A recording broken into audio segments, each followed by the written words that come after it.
Sa mga pasyenteng may balak magpunta sa Philippine General Hospital, pinapayuhan po kayo ngayon ng Department of Health na maiging maghanap muna ho kayo ng ibang ospital.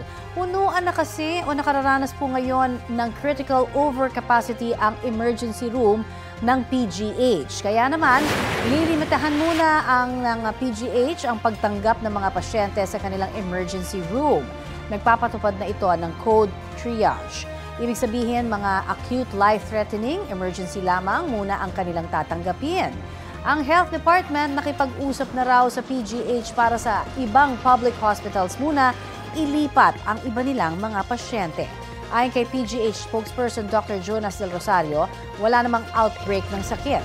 Umaasa silang mapapababa ang bilang ng mga pasyente sa kanilang ER sa mga susunod na araw.